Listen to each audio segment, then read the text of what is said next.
ନିଜର ବୃତ୍ତିଗତ ଜୀବନରୁ ଅବସର ନେଉଥିବା ଜଣେ ଶିକ୍ଷକଙ୍କ ବିଦାୟକାଳୀନ ଶୋଭାଯାତ୍ରାର ଏହି ହେଉଛି ଦୃଶ୍ୟ। 1991 ମସିହାରୁ ବିଜ୍ଞାନ ଶିକ୍ଷକତା ଆରମ୍ଭ କରି ଦୀର୍ଘ 34 ବର୍ଷ ନିରବନ୍ଧନ ଭାବେ ଶିକ୍ଷକତା କରିବା ପରେ ଅବସର ନେଉଛନ୍ତି ପ୍ରଧାନ ଶିକ୍ଷକ ଧୀରେନ୍ଦ୍ର କୁମାର ମଲ୍ଲିକ। ଖାସ୍ ସେଇଥିପାଇଁ ନିଜ ପ୍ରିୟ ସାର୍ଙ୍କ ଅବସର ଦିନକୁ ସ୍ୱତନ୍ତ୍ର କରିବାକୁ ବିଦ୍ୟାଳୟର ବର୍ତ୍ତମାନ ପୁରାତନ ଛାତ୍ରଛାତ୍ରୀ ଓ ଗ୍ରାମବାସୀ ଅନ୍ୟ ବିଦ୍ୟାଳୟର ଶିକ୍ଷକ ଶିକ୍ଷୟିତ୍ରୀମାନେ ଏଭଳି ଆୟୋଜନ କରିଛନ୍ତି। ଆଉ ଯାହାଙ୍କ ପାଇଁ ଏତେ ଆୟୋଜନ ସେ ହେଉଛନ୍ତି କଟକ ଜିଲ୍ଲା ନିଆଳି ବ୍ଲକ କପାସୀ ପଞ୍ଚାୟତ ପୋଦନ ଗାଁରେ ଥିବା ସରକାରୀ ଉଚ୍ଚ ପ୍ରାଥମିକ ବିଦ୍ୟାଳୟର ପ୍ରଧାନ ଶିକ୍ଷକ ଧୀରେନ୍ଦ୍ର କୁମାର ମଲ୍ଲିକ। ସାର୍ ବିଦାୟ ବେଳେ ସାର୍ଙ୍କୁ କୁଣ୍ଢାଇ ଧରି କାନ୍ଦୁଛନ୍ତି ଛାତ୍ରଛାତ୍ରୀ। ଶିକ୍ଷକ ଶିକ୍ଷୟିତ୍ରୀମାନଙ୍କୁ ଗାଁର ଅଗଣିତ ପୁଅ ଝିଅଙ୍କୁ ମଣିଷ କରିଥିବା ଏହି ସାର୍ଙ୍କୁ କିଏ ହାତ ଯୋଡ଼ି ଆଉ କିଏ ପାଦ ଛୁଇଁ କୃତଜ୍ଞତା ଜଣାଉଛି। ସାର୍ଙ୍କ ପାଇଁ ଖୋଲା ଜିପ୍ର ବ୍ୟବସ୍ଥା କରାଯାଇଛି। ଗ୍ରାମବାସୀମାନେ ବାଜା ବଜାଇ ସାର୍ଙ୍କୁ ଶୋଭାଯାତ୍ରାରେ ନେଇ ଛାଡ଼ି ଯାଉଛନ୍ତି। ସାର୍ 1991 ମସିହାରେ କଣ୍ଡାପଡ଼ା ବ୍ଲକର ଓଲଟପୁର ପ୍ରାଥମିକ ବିଦ୍ୟାଳୟରେ ପ୍ରଥମ ନିଯୁକ୍ତି ପାଇଥିଲେ।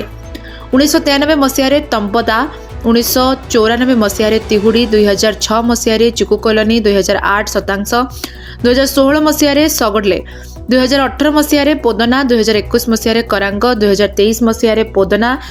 ସେ 34 ବର୍ଷ ଶିକ୍ଷାଦାନ କରି ସରକାରୀ ଉଚ୍ଚ ପ୍ରାଥମିକ ବିଦ୍ୟାଳୟର ପୋଦନା ପ୍ରଧାନ ଶିକ୍ଷକ ଧୀରେନ୍ଦ୍ର ମଲ୍ଲିକ। ପିଲାଙ୍କ ଭଲ ପାଇବା ଦେଖି ସାର୍ ବି ଭାବବିହ୍ୱଳ। କହିଛନ୍ତି, ଘରୁ ଆସିଲା ବେଳେ ଦୁଃଖ ଲାଗିଥିଲା, ଏବେ କିନ୍ତୁ ପିଲାଙ୍କ ଭଲ ପାଇବା ଦେଖି ମୁଁ ଆତ୍ମହରା। ଏହି ଅବସରକାଳୀନ ସମ୍ବର୍ଦ୍ଧନା ସମାରୋହରେ ଗୋଷ୍ଠୀ ଶିକ୍ଷା ଅଧିକାରୀ, ନିଖିଳ ଉତ୍କଳ ନିମ୍ନ ମାଧ୍ୟମିକ ଅବସରପ୍ରାପ୍ତ ଶିକ୍ଷକ ମଞ୍ଚ, ଜନ୍ମକତାଗଣ, ବିଭିନ୍ନ ଜିଲ୍ଲାରୁ ଆସିଥିବା ଶିକ୍ଷକ, ସ୍ଥାନୀୟ ସରପଞ୍ଚ, ବୁକ୍ରଗୋଷ୍ଠୀ ଅଫିସର ସହ ଶିକ୍ଷା ଅଧିକାରୀମାନେ, ବିଦ୍ୟାଳୟର ଶିକ୍ଷକ ଶିକ୍ଷୟିତ୍ରୀ, ବିଦ୍ୟାଳୟର ପରିଚାଳନା କମିଟି ଓ ଗ୍ରାମବାସୀମାନଙ୍କ ସହ ଯୋଗରେ ଆୟୋଜନ କରିଥିଲେ। ସେପଟେ ଦାମୀ ଉପହାର ସହିତ ଭଲ ପାଇବାର ଅନେକ ଉପହାର ଦେଇଛନ୍ତି ଛାତ୍ରଛାତ୍ରୀ ଓ ଶିକ୍ଷକ ଶିକ୍ଷୟିତ୍ରୀ। ଆଉ କହିବନି, ମନେ ରହିବେ Dhirendra sir. Report live life Odia. मु धीरेन्द्र कुमार मल्लिक, लेवल 3 हेडमास्टर सरकारी उच्च प्राथमिक विद्यालय पोदना। आज विदाय मोर तो 60 वर्ष पूरी गला। सरकार नीति नियम अनुसार आज मु अवसर नेली एवं आज विद्यालय विदा हो जाऊँगी। तेणुक बड़ दुख लगुच। ये पिला माने मो जीवन थे, ये स्कूल मो परिवार थला, ये पिला माने मोर जीवन थे। राति पाहिले से जो अली झली आउ काली ठो मु शुणी पारि नहीं। दीर्घ 34 वर्ष चाकरी भितर इठी मात्र 30 वर्ष 30 मास ये विद्यालय रे चाकरी करिया भितर सबु जेते अन्य अनुष्ठान 7-8टा अनुष्ठान सबुठारु आत्मीयता मोर यही अनुष्ठान रे थिला। ये पिला माने बहुत भल, स्टाफ भल, ग्रामवासी भल, परिचालना कमिटी भल, किसी असुविधा नहीं, किसी भी दिने जानी नहीं है। बहुत भलरे भलरे किंतु मोर सर्वाग्रे मो पिला जेते बड़े जहाँ चाहती मुझे पूर्ण करे, अधिक स्नेह करे, रागे ना क्या मो जीवन काल भितर राग कौन मो पाखे ना।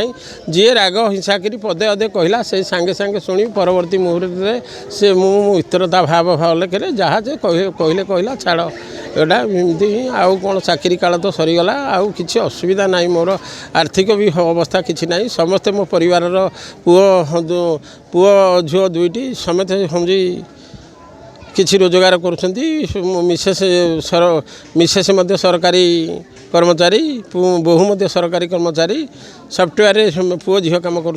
असुविधा किसी ना। यौथ परिवार 6टा भाईर संसार 20-25 जन परिवार। आज पर्यंत बापा बो मले दीर्घ 35 वर्ष है परिवार यौथ परिवार को लेकर आनंद रही।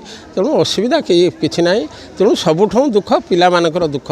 ये जो छात्र छात्री मानकर काली ठों जो किए कहबनी सारे मत माइला सी मोर खंडिया होगला मु खाइलनी मत नड़ू दियो बिस्कुट दियो आउ मु शुणी पारि ना। यही गोटाक दुख लगुच। सारे एते उत्तम लोक थिले, पिला मानकु जेमती भल पाउथिले, स्टाफ मानकु मध्ये सेमती स्नेह करथिले। आउ जेते बेले जो काम से डेरी कर नथिले ताहा भी कर दउथिले। आउ सब सहकर्मी मानकु से एमिति ढंगरे कहउथिले, सहकर्मी माने सब काम रीतिमत रेडी कर रखि दउथिले। आज विदाय कालीन ये भारी मन दुख, समस्त मन रे क्रोध आमे आउ संभाली पारुनु। सारे पलाउଛନ୍ତି खूब कम दिन रहिले भी एते मन किणी नहीं जाइथिले समस्तंकर हमें भूली पारुना आम जाऊना आम सारे आम पुणी थे फेरी आसत मुझे कहीपे आम कहवाक चाहूना आम सार पड़े बहुत दुख लगुच आमको से एत भल पाती आम चाहूना आम एमती विदाय करने मुझे कहूँ प्लीज एमती